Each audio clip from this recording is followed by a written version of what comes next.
श्री क्षेत्र जत अत्यंत जागृत आणि नवसाला पावणारी श्री मायाक्का देवी श्री भाग्यवंती देवी देवस्थान जत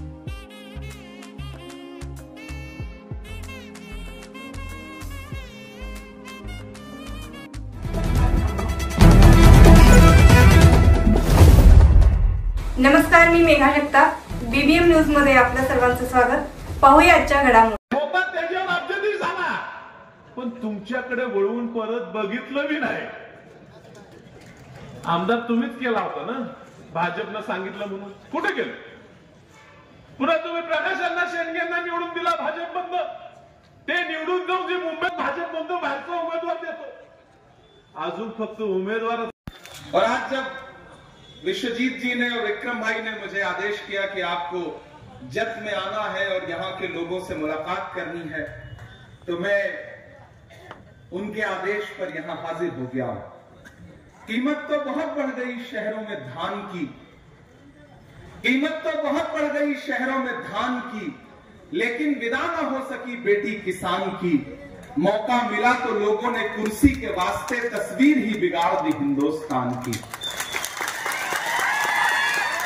जत वालों, आने वाली 20 तारीख को आपको न सिर्फ जत के भविष्य का फैसला करना है, बल्कि महाराष्ट्र के भविष्य का भी फैसला करना है. ये चुनाव अगर आपको लगता है कि सिर्फ एक आमदार चुनने का चुनाव है, तो आप बहुत छोटा सोच रहे हैं. ये चुनाव और इस चुनाव का मकसद और इस चुनाव का परिणाम बहुत बड़ा है.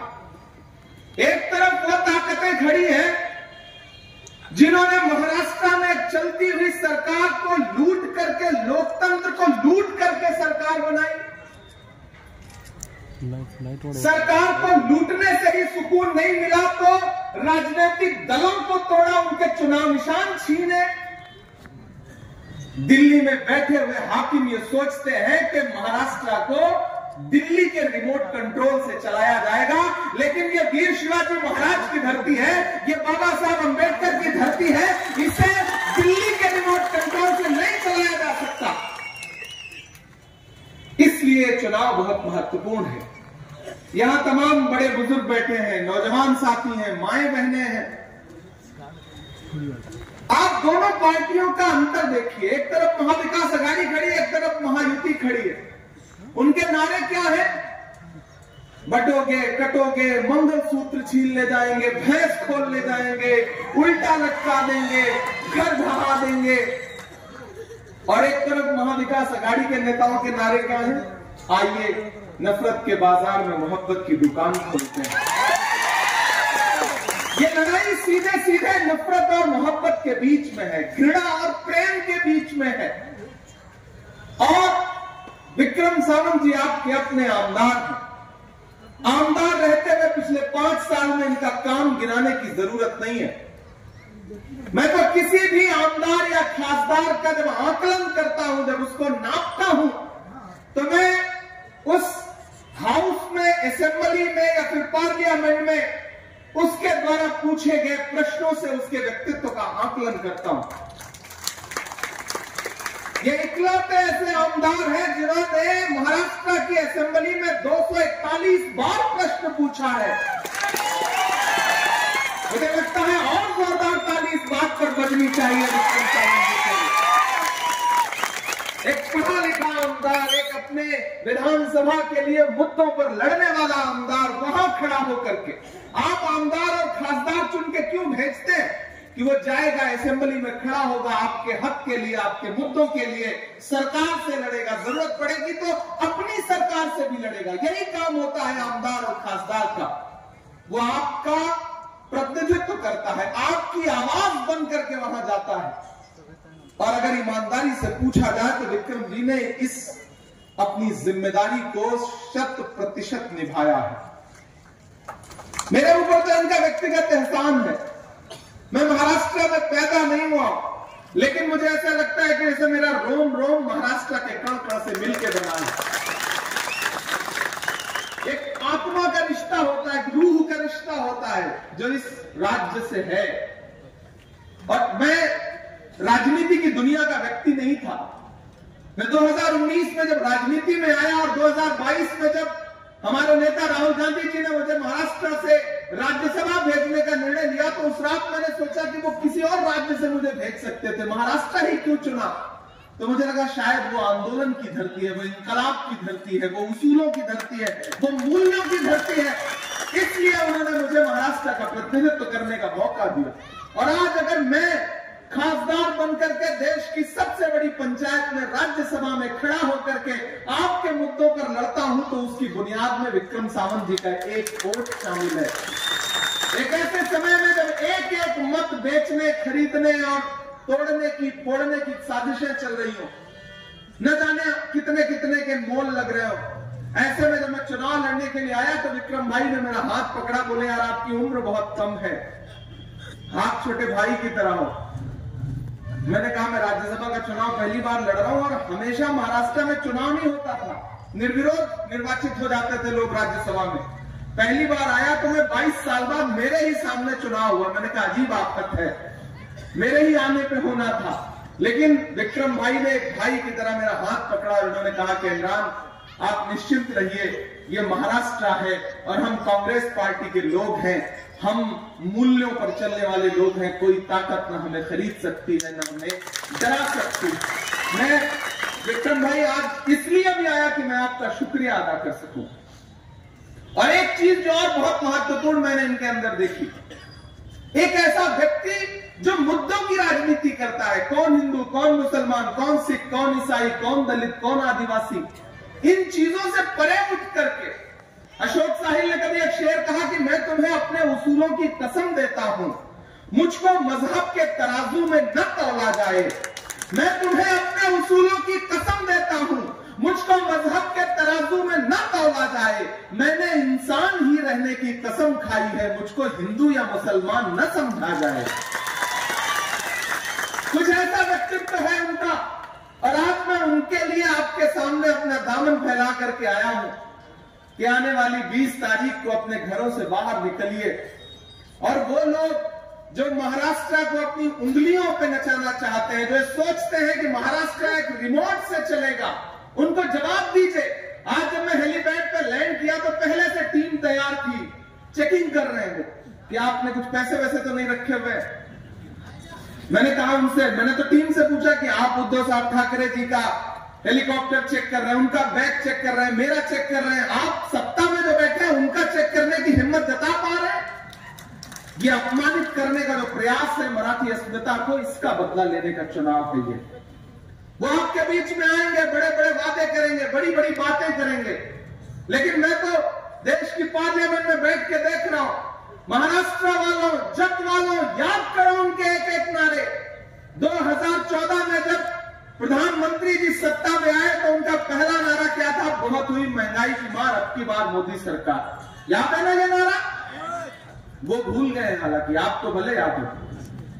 बहुत हुई महंगाई की मार, और फिर परिणाम क्या निकला कि जो पेट्रोल डीजल 58 रुपए लीटर था वो 100 रुपए के पास पहुंच गया, जो गैस सिलेंडर 400 का था वो 1000 रुपए के पास पहुंच गया।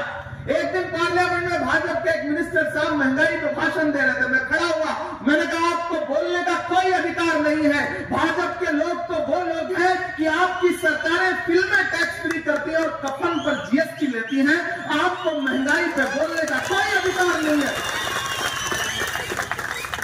इनके नारे इनको याद दिलाओ बस। नारा दिया बेटी बचाओ बेटी पढ़ाओ, दिया ना?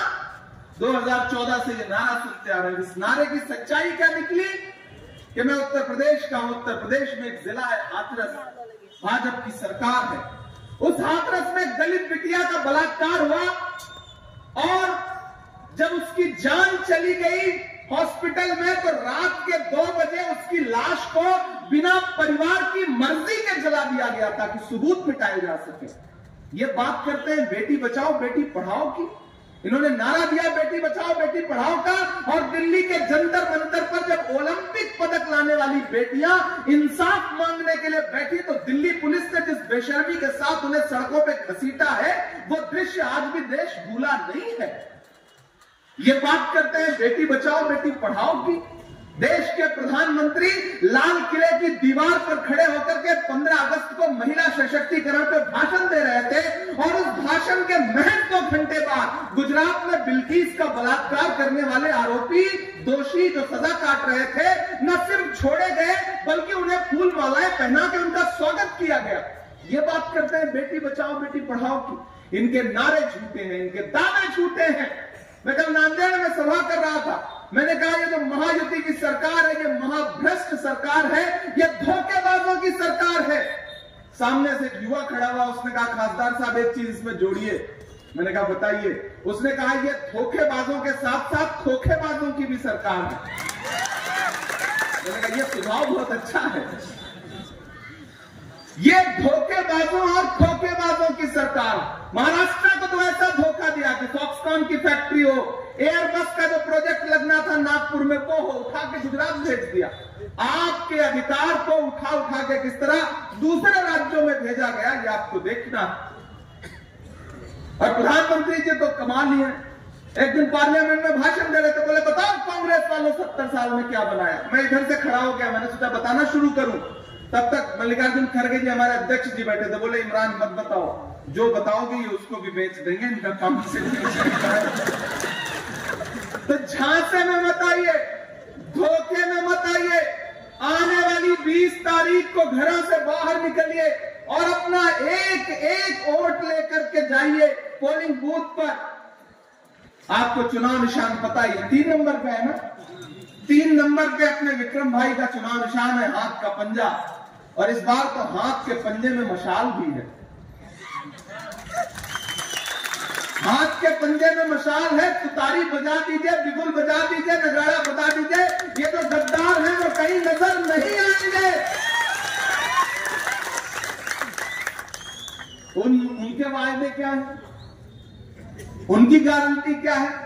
आप भाजपा के किसी नेता का भाषण सुन लीजिए, किसी भी सभा में, वो प्रधानमंत्री से लेकर के और छोटा से छोटा नेता हो, जब भी कहीं भाषण देते हुए आप उनको सुनेंगे वही हिंदू मुसलमान 370 घुसपैठिया ये वो जला देंगे। कोई प्रेम की बात नहीं। हम सब मिलजुल के, मैं जग में बैठा हूं, यहां कौन हिंदू कौन मुसलमान, किसी के घर में कभी जरूरत हो तो पड़ोसी ये थोड़ी पूछेगा कि तुम्हारा धर्म क्या है, तुम्हारी जात क्या है। सबके सुख दुख में खड़े, सुबह चाय की दुकान पे एक साथ बैठ करके चाय पी रहे।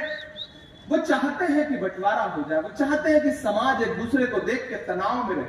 मैं पिछली 7-8 रातों से सोया नहीं हूं, लेकिन जब मुझे विक्रम भाई ने आदेश दिया कि इमरान भाई आपको जल्द पहुंचना है, और मैं यहां अभी आया तो 5:05 पे मेरा टेक ऑफ था।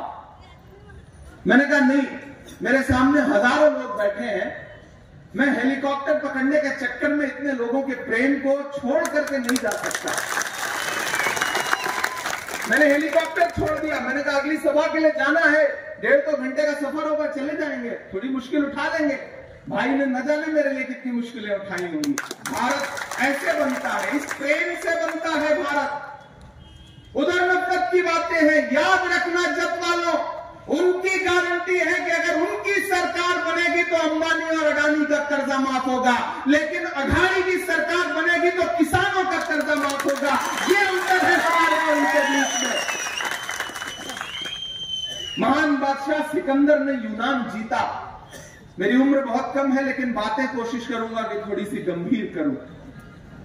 महान बादशाह सिकंदर ने जब यूनान जीता तो जीत का जश्न मनाने के लिए वो शहर की सड़कों पर निकला, तो उसने देखा कि पूरा शहर जश्न मना रहा है, लेकिन सड़क के किनारे एक संत आदमी, फकीर आदमी बेपरवाह चादर तान के सो रहा है। सिकंदर को गुस्सा आया। सिकंदर अपने घोड़े से उतर के उस सोते हुए संत व्यक्ति के पास गया, फकीर के पास गया, और गुस्से में आके उसे जोर की एक लात मारी, और लात मार के कहा कि क्यों रे फकीर, मैंने शहर जीत लिया, लोग जश्न मना रहे हैं और तू सो रहा है। उस फकीर ने उम्मीदी आंखों से सिकंदर की तरफ देखा और देख करके कहा कि शहर जीतना बादशाहों का काम है, लेकिन लात मारना गधे का काम है। आप बताइए, 2014 से और 2024 तक कभी नोटबंदी की लात, कभी जीएसटी की लात, एक रात पता चलता है कि कृषि कानून ले आए, 700 किसान शहीद हो गए। दिल्ली के सिंघू बॉर्डर पे बैठे हुए 700 किसान जब शहीद हुए, तब देश के पंतप्रधान को यह एहसास हुआ कि ये कृषि कानून तो गलत थे, इन्हें वापस ले सकते हैं। वापस ले लिया। 2014 में यवतमाल का वो दाभड़ी गांव प्रधानमंत्री जी को याद भी नहीं है, जहां वो आए थे किसानों के साथ चाय पर चर्चा करने। आज उसी गांव में महीने में सैकड़ों लोग आत्महत्या कर रहे हैं उसी जिले में। बातें अलग हैं, ये लड़ाई बहुत महत्वपूर्ण है। याद करिए 2024 का लोकसभा का चुनाव और भाजपा के नेताओं के भाषण उठा के देख लीजिए। मैं तथ्यों के साथ बात करने वाला व्यक्ति हूं। भाजपा के नेता चाहे अनंत हेगड़े हो, चाहे लल्लू सिंह हो, चाहे अरुण गोविल हो, चाहे दिया मिर्धा हो, एक बात थी कि हमें बहुमत दीजिए, हम संविधान बदलेंगे। वो तो भला हो भारत की जनता का कि जिसने 400 पार का नारा लगाने वालों को ला करके 240 पे ऐसा पटका कि अपने अकेले के पैरों पे खड़े नहीं हो पाए। 2 बैसाखियां उधार लेनी पड़ी, एक बिहार से, एक आंध्र प्रदेश से, एक चंद्रबाबू, एक नीतीश बाबू। एक भी बैसाखी छिटकी, सरकार की सांस अटकी। कभी भी हो सकता है। और वो जो बिहार वाले हैं ना, वो तो महाराष्ट्र के परिणाम का इंतजार कर रहे हैं कि महाराष्ट्र में कुछ अच्छा हो जाए तो बिहार कब अपनी राज चलने का कोई भरोसा नहीं है। इसलिए आप सबसे अनुरोध करता हूं कि ये चुनाव डॉक्टर बाबा साहब अंबेडकर के संविधान को बचाने का चुनाव। इस चुनाव में आपके मतों को लूट करके सरकार बनाने वालों से बदला लेने का चुनाव है। ये बदलापुर आपको याद होगा, पुणे का गैंगरेप आपको याद होगा, कानून व्यवस्था कहां खड़ी है आपको याद होगा। इस सरकार ने भ्रष्टाचार के सारे रिकॉर्ड तोड़े। इसलिए मैं आप सबसे अनुरोध करूंगा कि भाजपा के लोग, महायुति का कोई भी आए तो उनसे कह देना ये जब्त है। पिछली बार 37,000 वोटों से जिताया था, इस बार कम से कम 51,000 वोटों से जिता करके विक्रम सावंत को असेंबली पहुंचाएंगे। और मैं आपका खासदार होने के नाते यहां एक वादा करता हूं कि आप के असेंबली के डेवलपमेंट के लिए अगर इनकी निधि कम पड़ जाएगी, इनका फंड कम पड़ जाएगा, तो मैं अपना ब्लैंक साइन किया हुआ एक लेटर पैड इनको दे दूंगा। जो भी लेना हो जब चाहे ले सकते हैं, यहाँ के डेवलपमेंट के लिए, यहाँ के लोगों के लिए। तो अब आप सोच लीजिए, एक जिताइए, एक साथ में फ्री पाइए। इससे अच्छा ऑफर क्या हो सकता है? आमदार जिताओ, एक खासदार साथ में फ्री पाओ। विशाल दादा है तो 2 खासदार मिल गए, अमोल जी भी आके गए। आप सोचिए ना, कहां से कितनी दूर से लोग चल करके, कितना मुश्किलें उठा करके विक्रम भाई के लिए आ रहे हैं। अनेकों प्रश्न ऐसे हैं जो दोहराए नहीं जाते, बहुत उत्तर भी ऐसे हैं जो बतलाए नहीं जाते। मेरी ख्वाहिश है तुमको चांद तारे तोड़कर दे दूं, मगर चादर से बाहर पांव फैलाए नहीं जाते। और यही सब सोच करके ही हमें दिल में जगह देना कि घर आए हुए मेहमान लौटाए नहीं जाते। जत वालों और मैं सभी समाज के लोगों से अनुरोध करता हूं, मैंने देखा है राहुल गांधी को, मैं राहुल गांधी से प्रभावित होकर राजनीति में आया। मैंने कहा ना, मेरा राजनीति से कोई लेना देना नहीं था, मेरे परिवार का कोई रिश्ता नहीं था राजनीति से। मैं तो एक सामान्य सा लड़का था, कविताएं लिखता था, साहित्य रचता था। और उसके बाद जब देश में नफरतें आसमान पर छू रही थी, ऐसे में एक दिन राहुल गांधी ने कहा कि मैं कन्याकुमारी से कश्मीर तक पैदल चलूंगा, 4000 किलोमीटर, बस एक नारा लगाऊंगा, नफरत छोड़ो, भारत जोड़ो। नफरत के बाजार में मोहब्बत की दुकान खोलनी है। मैं चला हूं राहुल गांधी के साथ। मुझसे मीडिया के साथी पूछा करते थे कि इमरान साहब आप सांसद बाद में हैं, शायर पहले हैं, राहुल गांधी के साथ चल रहे हैं, आप क्या कहेंगे? तब मैं उनसे कहता था कि जो हर जालिम से टकराएगी वो आंधी बनाऊंगा, जो हर जालिम से टकराएगी वो आंधी बनाऊंगा। नए अंग्रेज आए हैं, नया गांधी बनाऊंगा। राहुल गांधी के साथ वही राहुल गांधी जिनको नरेंद्र मोदी जी और अमित शाह जी शहजादा कहते थे, राजकुमार कहते थे, उनके भाषण उठा के देखिएगा। मुझे बताओ जत वालों की दुनिया में है ऐसा कोई राजकुमार, कोई शहजादा जो 4000 किलोमीटर अपने पैर के छालों की परवाह किए बगैर पैदल चले? लोगों को गले से लगाए, उनके आंसू पोंछे, किसानों से मिले, नौजवानों से मिले, महिलाओं की समस्याओं को समझे। अगर राजकुमार और शहजादे ऐसे होते हैं तो हम ऐसे शहजादों को अपने पलकों पर बिठाएंगे। देश को जरूरत है ऐसे शहजादों की। मैं आपसे अपील करता हूं साथियों, यहां से वहां तक बड़ी तादाद में लोग यहां इकट्ठा है कि 20 तारीख को घरों से बाहर निकलिए और विक्रम भाई के लिए वोट करिए। हाथ के पंजे के सामने वाला बटन दबाइए और एक बार फिर से विक्रम सावंत जी को सेवा का मौका दीजिए और आप आमदार बना के भेज दीजिए। मैं पाथरी से लेकर के, जालना से लेकर, श्रीरामपुर से लेकर के, रावेर से लेकर के नांदेड़ होता हुआ यहां पहुंचा हूं, पुणे होता हुआ। पूरे प्रदेश में महाविकास अघाड़ी का शानदार माहौल है। मंदिरों में भजन चल रहा है, मस्जिदों में दुआ चल रही है। जिस तरफ भी नजर तुम उठाओ बस अघाड़ी की हवा चल रही है। सरकार बनने जा रही है, महाराष्ट्र में सरकार बनने जा रही है। मैं तो उनसे भी अनुरोध करूंगा जो थोड़े बहुत लोग भाजपा के साथ यहां जब में हैं, उनसे भी मेरा अनुरोध है कि धोखा खाना बंद करिए। नादान हो, इस दौर में क्या ढूंढ रहे हो तुम? जहर की शीशी में दवा ढूंढ रहे हो? इधर आइए, विक्रम सावंत आपके लिए काम करेंगे और आप जत वालों इनको आमदार बना के भेज दीजिए। क्या पता कांग्रेस पार्टी वापस इन्हें मिनिस्टर बना करके भेज दे। आप बड़े वोटों के अंतर से इन्हें जिता के वापस फिर से इनसे कहिए कि जाओ, इस बार 241 प्रश्न पूछा था, इस बार 341 पूछो। ये जिम्मेदारी देकर के इन्हें भेजिए, क्योंकि अच्छे लोगों की जरूरत है राजनीति को। राजनीति की शुचिता और राजनीति की पवित्रता को बनाए रखने के लिए। बातमी आणि जाहिरातीसाठी आमच्या चॅनलला लाईक आणि सबस्क्राईब करा। धन्यवाद।